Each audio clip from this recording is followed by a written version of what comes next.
Links, laten we maar beginnen met de Nestor van het viertal wat in dit uur de revue gaat passeren. Stel dich even kort voor. Mijn naam is Wim Heijmans, ik ben dialectschrijver. En ik ben door de Sidney van den Berg gevraagd om mee te doen aan het chique project Positieve Stad. Positieve Stad. En daarnaast even in het Nederlands, hè, voor de mensen. Hij praat Nederlands. Ja, Stel je even klopt, kort voor. Yes, mijn naam is Fik Vragen. Ik ben 24-jarige muzikant uit Maastricht. Die de eer heeft gekregen om aan het mooie project mee te werken.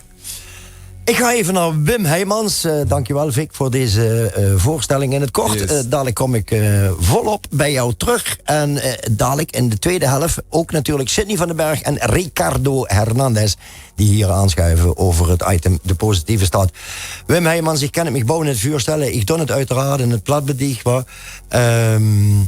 Stel dich even vuur aan de lu. Wie is door Wim Heijmans? Wat had ze hier door? Wat deed ze in de huidige tijd? Wat had ze in het volledige door? Vertel. U het ziet, Hamper.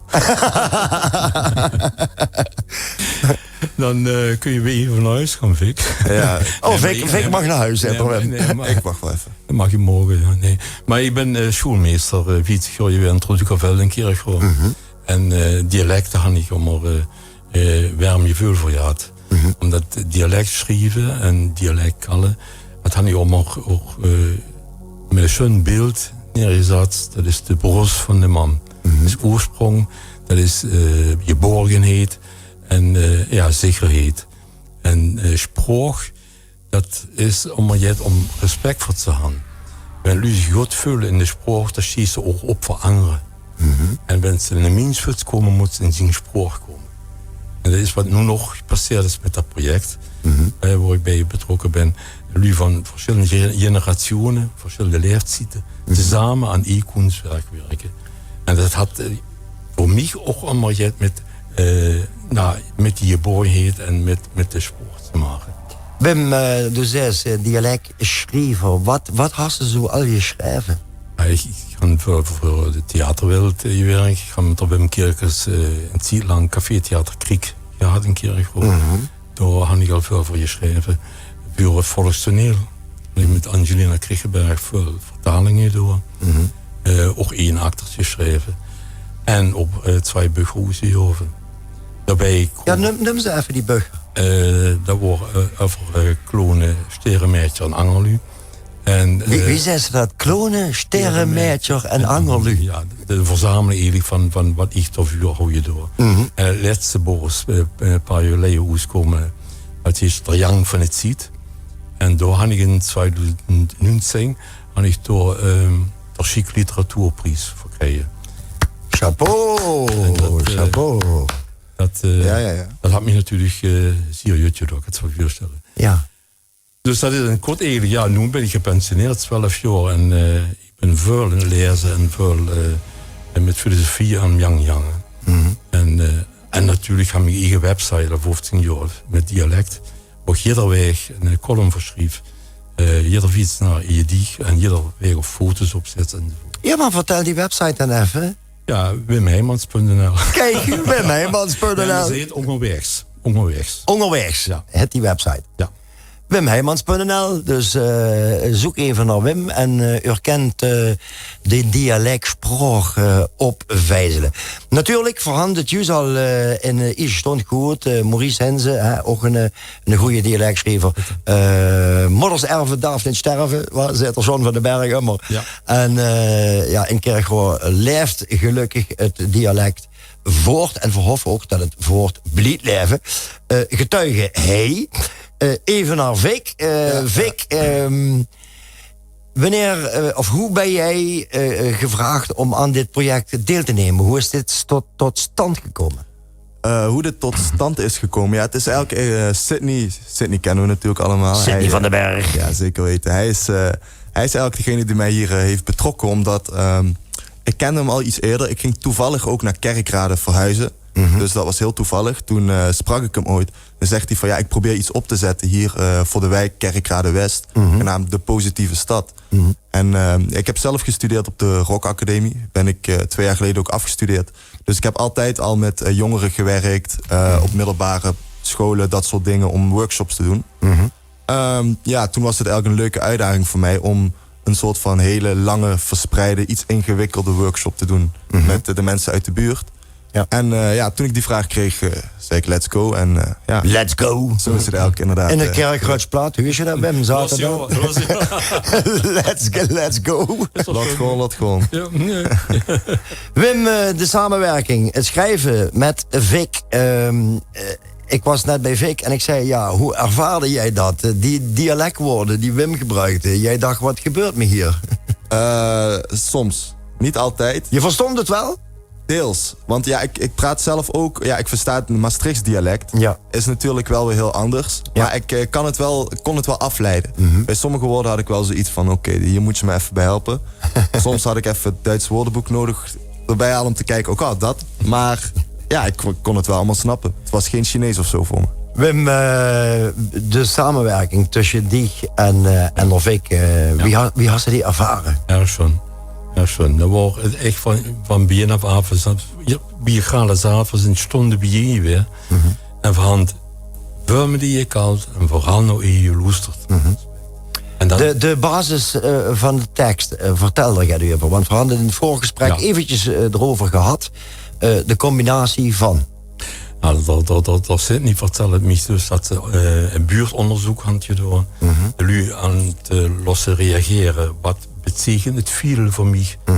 Niet alleen op dat dag voor u, maar ook gisteren. En morgen het zo. En dat heeft mij geïnspireerd tot meer gedicht in de rap. En hier het vooral over verbondenheid tussen u en verbondenheid in het ziet.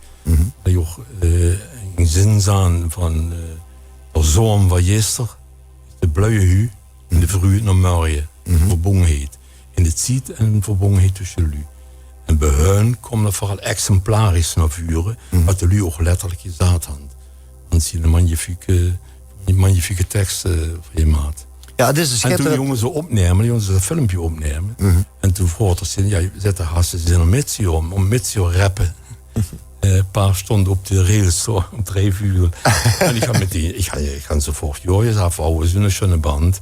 En het is ook Jans Jutjang, ze hebben me ook geholpen, moet ik zeggen. Ja, natuurlijk. Dus natuurlijk. Want en we wonen Janse apart daar. En een beetje ook, wat ik chic vind, zelf als schoolmeester, en ik 40 jaar lang, je werkt om je deur te geven aan nieuwe generaties, nieuwe generationen. En nu kun je ook wel doorgeven, een stuk cultuur met doorgeven. Ja. En dat was voor mij Jans zo'n vast gevoel. Wim, bescheiden vraag. Darf ik hem vragen? Wie jong is onze Wim Heijmans? 74. 74. En Vic, je zei het al net, hè? Ja, 24 jaar. Ja, 50 jaar verschil. Ja, 50 jaar verschil. Ja. In die 50 jaar is heel veel gebeurd natuurlijk. We gaan eens luisteren naar de rap. Vic, Wim en Sammy. Wie is Sammy? Sammy is een jongen uit de buurt. Echt ook opgegroeid in de wijk. En die is er eigenlijk ietsjes later bij gekomen. Die kwam in aanraking met Sydney. En die hoorde van het project. En die wou toch ook even zijn stempel achterlaten. Natuurlijk. Dus die heeft echt als jongen van de wijk zijn boodschap achtergelaten. Op Lier. Ja. Sammy, als je kijkt, hè, ik ga ervan uit dat je kijkt. Jouw naam wordt ook genoemd. En we gaan nu luisteren naar Ode aan West van Vic, Wim en Sammy. Yes. Parkstad. RTV Parkstad.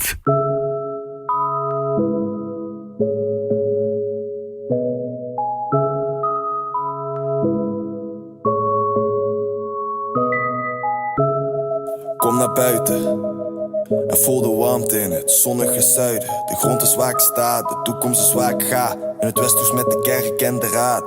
Vroeg, word bij de daad, laat je beetje gaan. Samen staan we sterk als die dagen op de reeperbaan.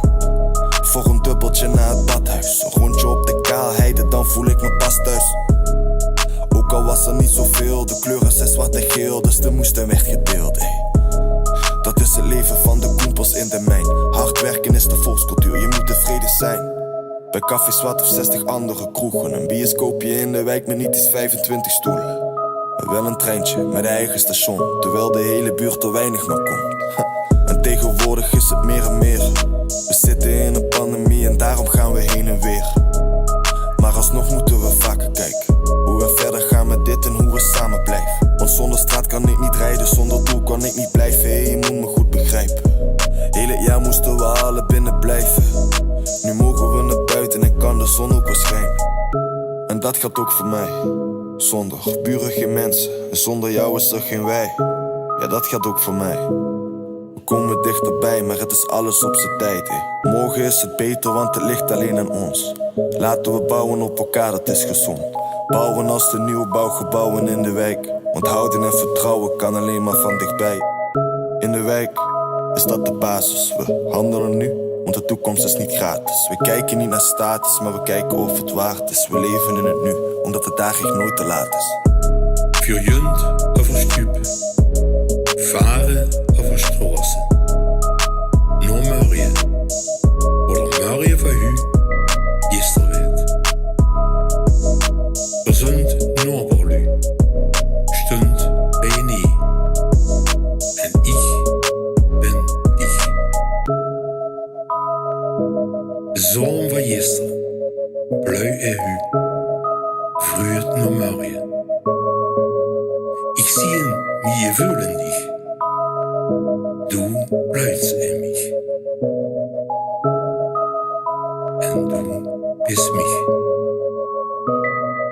De buurt is de plek waar ik me veilig voel. Met de mensen om me heen werk ik naar hetzelfde doel. Werk hard voor mijn geld, maar toch kijken ze me raar aan als ze komen met dure kleren. Het is al vaak misgegaan, maar we komen met een ander plan. Blijven het opnieuw proberen. Moet nu investeren in de toekomst. Vaak in de streets, daarom trap ik in de poep soms. Jong en oud, samen staan we sterk. Rij langs de mijnschacht als ik rij naar mijn werk. Kijk naar links, want daar zo is West. Haal het beste uit jezelf, want het leven is een test. Weet niet hoe lang het nog duurt, maar we blijven het proberen en dan komen we er samen uit. Dit is Ode aan de West, ergens onder in een uil. Ja, je weet dat jou we zijn in Zuid. Weet niet hoe lang het nog duurt, maar we blijven het proberen en dan komen we er samen uit. Dit is Ode aan de West, ergens onder in een uil. Ja, je weet dat jou we zijn in Zuid.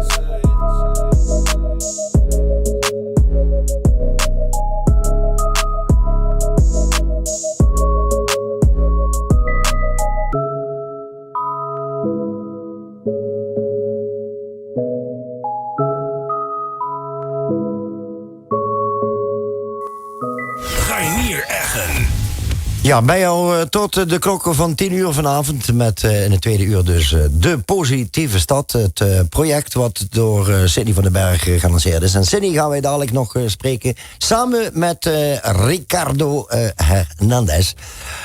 Ja, Wim, het resultaat van dit liedje, wat vond je daarvan uiteindelijk? Ja, ich habe noch ganz Stücks gehoord en op de opstaan wie voor het ophand genomen en toch een paar stunden lang geweest. En dan werd het zo ganz eigen, maar ook de ganze sfeer eromheen. Het hun en de muziek. Dat me erg goed gedaan. Vic, even terug naar jou. Ik had het daar straks al even met je erover. Dit is natuurlijk iets wat je in de picture heeft gezet in Kerkrade. Ja. Maar van tevoren, wat deed je van tevoren al? Van tevoren, ja, ik maak eigenlijk al muziek sinds ik 14, 15 jaar oud ben. Toen ik 16 was, ben ik ook stadsdichter van Maastricht geweest. Met 3 andere jongens. Dat was in het mom van de Cultureel Prijs 2021. Heb ik dat een jaartje gedaan. Daarna ben ik aan de Rock Academie gaan studeren. Toen ben ik na mijn studie terug verhuisd. Toen kwam ik ook echt in Kerkrade West terecht. Op de Klein Gravelstaat heb ik toen 2 jaar gewoond. Met een van mijn beste vrienden. En ja, toen kwam ik dus ook echt de buurt in. En toen ben ik elk met Sidney, hebben we verschillende bijeenkomsten gedaan, uitjes, et cetera. We zijn eerst met een project met positieve boodschappen begonnen, zeg maar, met de borden. Die borden, hè? Ja, de borden die door daar de zal wijk Sidney dadelijk nog wel even iets over vertellen. Ja. Precies, dat hebben we eerst gedaan. En toen kwam corona, toen merkte we van oké, er is toch nog meer behoefte aan een groepsgevoel, omdat juist nu iedereen wat meer alleen is. En toen zijn we op het idee gekomen van de muurschildering met de boodschap erbij. En het grappige is, de vraag was ook van wie heeft die boodschap dan bedacht? Eigenlijk is het gewoon wat de buurt zei. En ik heb dat voor hun in een rap vertaald. Dus wat je elk hoort in het stukje zijn ook allemaal bekende plekken voor hun. Dus in principe hebben we dat gedaan. We hebben een soort van, gezegd wat de buurt graag wil zeggen. En dat op een mooie manier gebracht. De mural, voor de duidelijkheid, geschilderd door James Jetlag aan de Akerstraat. Waar ik ook nog toevallig een interview mee had. Toen hij ermee bezig was. Ik hoorde dat hij daarmee bezig was toen. En ik ben er meteen naartoe gereden. En ik heb even een interviewtje met hem gedaan. James, mooi geworden trouwens. Want de eigenaar die is zeg maar afgebeeld op de muur. Hè? De eigenaar van die meubelzaak die daar ligt. En dan natuurlijk met de kleuren, de mijnkleuren, Roda JC, de hele rattenplan zit er allemaal in. De wijk, het mijnverleden, de hele rattenplan zit erin. Wim, ik heb dadelijk nog Sidney van den Berg en Ricardo Hernandez in de studio. En die wil ik natuurlijk ook nog een beetje zendtijd geven. Wat kunnen wij van Wim Heijmans verwachten nog in de toekomst?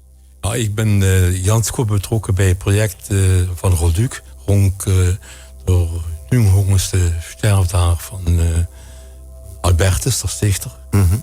Ja, daar willen een film van gemaakt. En daar ben ik aan het scenario aan het schrijven. Kijk eens aan. Samen met Jos Smeets. En dat is een Jans bijzonder project. Dat denk ik, want dit is ook cultuur en historie die net daar voor jou was. En dan heb ik met een paar schrijvers in januari in de Hub. Dat had een paar keer door het programma Literatuur, Muziek en Beeld. Met schrijver Loek van de Weijer, Piet Nieuwenhuizen en Oes Maastricht, ander dialect. Vivian Reinders, met muziek van Willem Hamers. Wanneer is dat in januari? Dat weet ik niet van Boes. Gewoon even kijken op het programma van de Hub en dan kunt dat wel goed hebben. Ja. De laatste donderdag in januari. Dat vind ik wel.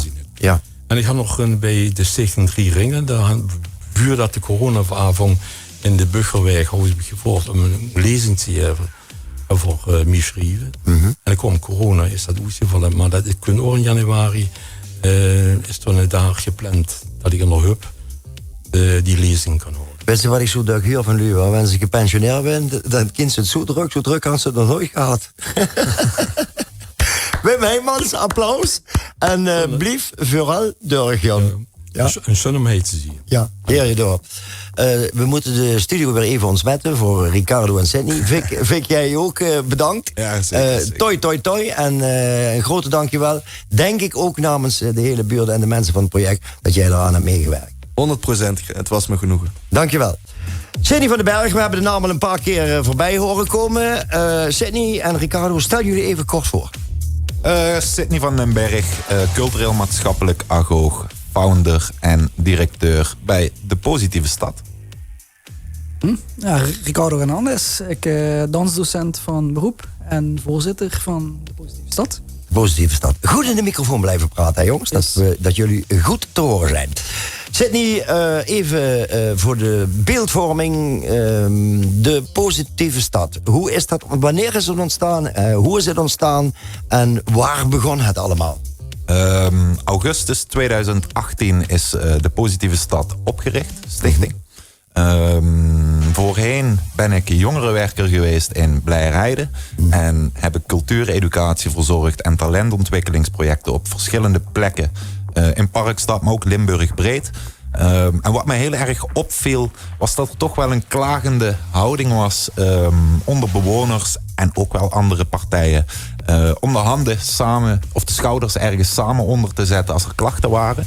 Een stukje een passieve houding, terwijl ik dacht van hey, als we ons samenpakken, kunnen we hartstikke mooie dingen doen. En ik kan wel stellen dat we dat op dit moment toch wel doen. Hoe doe je dat dan? Om een tipje van de sluier op te lichten. Ik vind dat, ik denk, ja, een leuk verhaal zit niet, maar hoe doe je dat dan? Want daar willen anderen uiteraard ook van leren. Of zeg jij van, nee, dat is mijn blauwdruk. Ja, hoe we dat dan doen. Je hoorde natuurlijk net Vic en Wim ook spreken over wat zij hebben gedaan, ook samen met buurtbewoners. Dus we brengen mensen samen, werken ook samen dan toe vanuit eigen beleving en eigen gedachten. Naar dingen die zij zelf onder de aandacht willen brengen. En een voorbeeld is het project Ode aan Kerkrade West. Waarbij we dus creatieve rolmodellen, zal ik maar zeggen, van verschillende leeftijden in de buurt hebben bijeengebracht met bewoners om een tastbaar resultaat neer te zetten. Ja, getuigen daarnet van die rap. Ricardo, ja, ik ken jou uit het verleden, hè, maar daar gaan we het niet over hebben.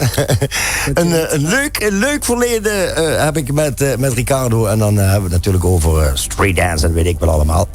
Ricardo, hoe ben jij in godsnaam in die stichting beland hier? Het is eigenlijk vrij simpel. Er leeft heel veel talent hier in de buurt. En er moet altijd één iemand zijn die de stap neemt om dat samen te brengen. En dat was Sydney.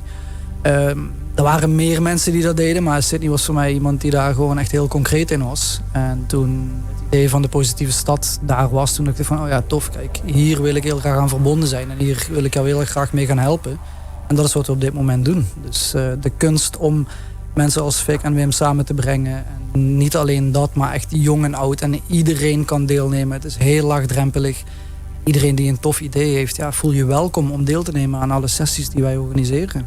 Sydney, wij hadden het daarnet over kerkraden. Ik kan mij voorstellen dat er Parkstad breed meer gemeentes zijn die geïnteresseerd zijn aan jouw werkwijze. Ja, dat klopt. In jouw werkwijze, moet ik zeggen. Ja, klopt. In Heerlen hebben we verschillende projecten lopen. Het project Bekend met Talent heeft een hele tijd geduurd. Is nu in de afrondende fase. Althans, we stoppen nooit. Waarbij we creatieve makers bij elkaar brengen om samen naar resultaten, exposities en dergelijke toe te werken. En een weekje of 2 geleden is in Heerlen ook een wandelroute met borden gerealiseerd in de wijk GMS. Net aan de andere kant van het spoor. Dus het stukje Heerlen-Noord. Daar komt binnen enkele weken een folder uit met een wandelroute door die wijk met illustraties van typerende gebouwen, gemaakt door bewoners met creatieve makers uit heel Heerlen die geïnteresseerd waren in die wijk en gedichten ook over die plek. En dat is wel een heel bijzonder project. Dus in gemeente Heerlen gebeurt ook een hoop. En van Brunsum hebben we laatst een eerste belletje gehad. Dus hopelijk komen we daar ook binnenkort terug. Kijk, als we het over verbinden hebben, hè, dan hebben we dit al een beetje verbonden. Of beter gezegd, jij. Ricardo, en dan word je ook maar meteen voorzitter, of hoe zei je dat, hè? Je wordt niet direct voorzitter. Maar dit is nodig. Dit is echt nodig. Het gaat er echt om dat het maakt niet uit hoe oud je bent, hoe jong je bent, wat jij kan, wat je wil doen. Hè? Wat jij net ook zei, vertel wat jullie willen vertellen. En er zijn zoveel mensen die misschien op dit moment wel luisteren, die iets leuks willen doen. Het kan van breien tot tekenen tot dichten zijn, noem het maar op. Alles is mogelijk, alles kan samen verbonden worden in een super tof project. Dus volg de Positieve Stad op Facebook, op Instagram en meld je aan als er weer nieuwe trajecten zijn die gaan beginnen. En daar maken we iets heel moois van. Ja, die zijn er. Ja. Dus Sydney, even terug naar het project wat dan nu zeg maar met die mural een beetje afgerond is. Hè? Ja, je zegt klaar zijn wij nooit. Klaar zijn wij nooit. Als je pakt het onderzoek, het praten met de mensen, hoeveel tijd gaat daarin zitten, joh? Bergen tijd. Ja, dat kan ik me voorstellen. Maar ik vroeg je hoeveel tijd? Dat verschilt een beetje natuurlijk met de loop van projecten. Er zijn weken voorbij gegaan van een gemiddelde van een 50, 60 uur maanden achter elkaar wekelijks. Ja.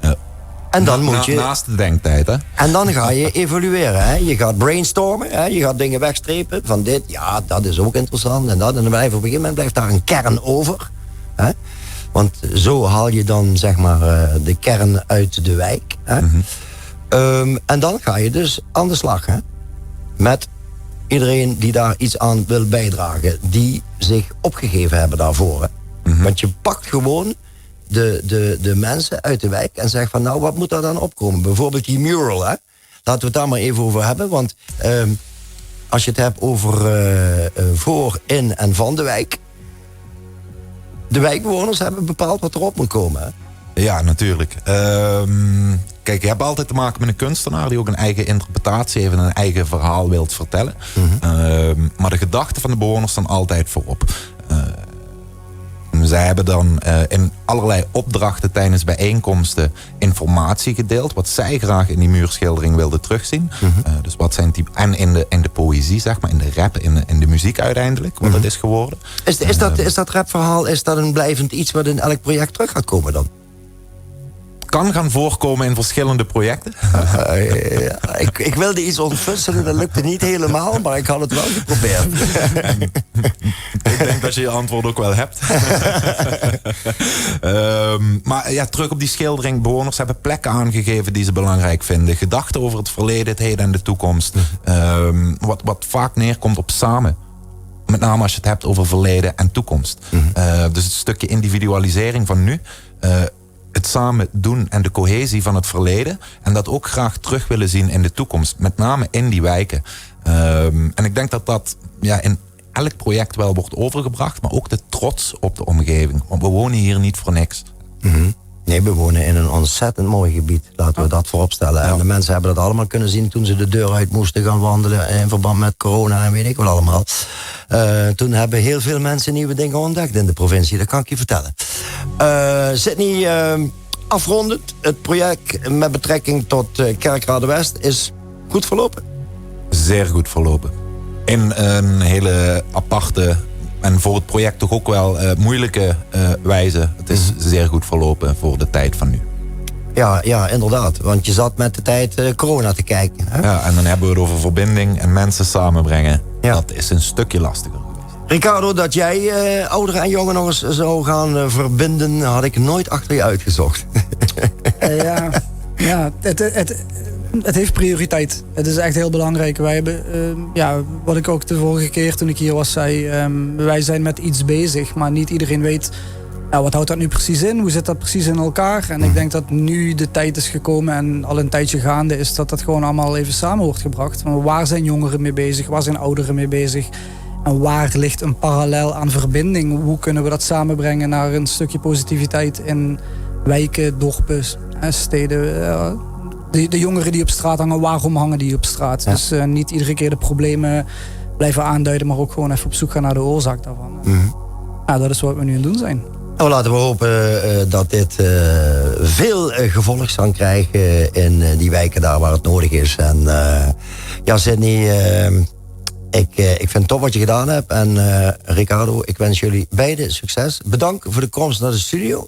En succes met alle projecten die jullie nog gaan doen. Dankjewel. Toi. En ook natuurlijk dank aan Wim Heijmans en Vic Verhagen. En Vic, volgens mij ga je die in die projecten nog wel vaker tegenkomen. Jongens, bedankt. Adieu.